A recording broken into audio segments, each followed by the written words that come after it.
I run the country and the world, says Donald Trump. Well, this consolidation of power and the manufacture of spectacle. Well, the figure of old Donald Trump continues to occupy a unique space in the American political and ideological landscape. Not merely as a former and now reinstated president. Oh dear. Save us from the tyranny, please. You see, it's a symbol of a deeper structural forces at play within the machinery of state and corporate power. While he projects the image of invincibility, the mechanisms sustaining this perception are, well, they're beginning to fray under the weight of their own contradictions. Well, before examining the latest episode in, well, this ongoing political spectacle, it's useful to briefly consider the procedural norms that govern access to American power and the Constitution. Now, in principle, journalists seeking to interview a sitting president are required to submit extensive proposals outlining the purpose, the scope, and presumed benefit of such a conversation. Not directly to the president himself, no. Not necessarily about sucking on his old chocolate starfish, fluffing the president, no. But to the intermediaries who serve as both gatekeepers and sort of image managers. Now, these processes are designed less for transparency than for, well, containment, I suppose. They ensure the public discourse is managed within acceptable boundaries. Now, in this particular instance, a proposal was made to interview the President Trump, a man who, following a series of institutional collapses and elite capitulations, now occupies the office once again. Capitalizations, did I mean capitulations? Sorry, capitulations. Yes, collapses and elite capitulations. Now occupies, the old White House yet again, don't he? I cocked up. Yeah. Anyway, now the framing, though, revealing itself, it is. Now, it's sought to characterise Trump as the most consequential president, American leader of the 21st century. A designation that, while ostensibly neutral, serves to normalise his reascendance and to marginalise interpretations of recent history. Now, recall that only a few years prior, this same individual had been, well, effectively exiled from the dominant communication platforms. Repudiated, zero reputation by sectors of capital and condemned even by members of his own political apparatus, the same people who he's now got in his office. Rubio, for instance, slagging off. J.D. Vance comparing him to Hitler, slagging him off. And now, he's a vice president. He does have some special powers, though, doesn't he? He's a soldier. J.D. Vance, he killed the Pope. Like he did.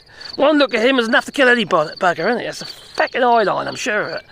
Anyway, the insurrection then, about January the 6th, it's now fading from, official narrative. Any mentions of it, any recordings of it, all been deleted. Now, so much a rupture as that's never been fully reconciled, but which was, well, crucially absorbed and reprocessed through the mechanisms of elite amnesia and popular distraction. You know, yet again it's flooding the old zone. Now, with Trump, well, Donald Trump restored, Trump 2.0, the press sought to revisit his journey, and the goal ostensibly was to hear in his own words how he orchestrated his improbable return. But it is often the case in systems where power is, where it's concentrated and dissent is performative. The narrative quickly devolves into farce, and the promised interview, well, that was revoked. Now, the president, drawing on his direct access to an ideologically filtered communications platform, his own, launched into the characteristically vitriolic attack on the journalist involved. Now, the content of Trump's tirade is almost immaterial. What matters is the fact, it's the function. A public demonstration of dominance over the so-called liberal media and a reinforcement of the populist narrative. Well, that populist narrative positions critical inquiry as a form of treachery. Now, the denial of access, the cancelled photo shoot, the revoked tour is not an anomaly, no, but an expression of how power, once challenged, retaliates through spectacle. See, in the end, reveals not just the character of one man. He has no character, quite frankly. I always think of him when I see him, and think of him in the White House with Volodymyr Zelensky. I say, there's a man not wearing a suit, and there is a suit without a man inside. Now, with all these sort of structural vulnerabilities of a society that has allowed the fusion of executive power, corporate media, and ideological manipulation to erode the very conditions under which a democratic discourse might flourish, where we can discuss, where we can agree to disagree sometimes, but yeah, we can discuss sometimes, you see. Good stuff comes out of it. It comes out of discussion.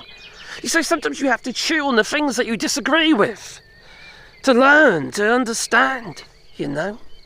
But no, not in Trump's eyes, you see. It's Trump's way, or the highway as far as he's concerned.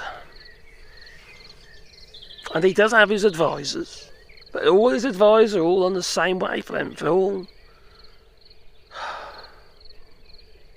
They're just to feather their own nests, to extract what they can, you see. Like a famous journalist once said, Donald Trump is a cash extractor. And that's exactly what he did with his casinos. By charging huge fees and destroying their bottom line, you know. We all say, how the hell do you bankrupt a casino? Well, you do that by charging the casino huge fees for you just being there. And that's what he was doing. And because he had controlling shares, he could do it. It's madness. Anyway, what say you? Please boot the old like button and please share our videos and what have you.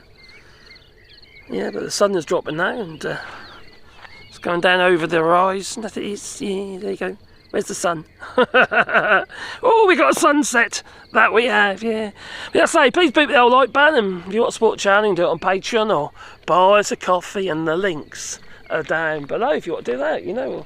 Or super thanks or whatever, really. You know, you might feed a dog one or two. Oof. At some point, they might be free. I don't know. We'll see. Anyway, it's time for us to go, so I'm going to say toodaloo, you know. So toodaloo.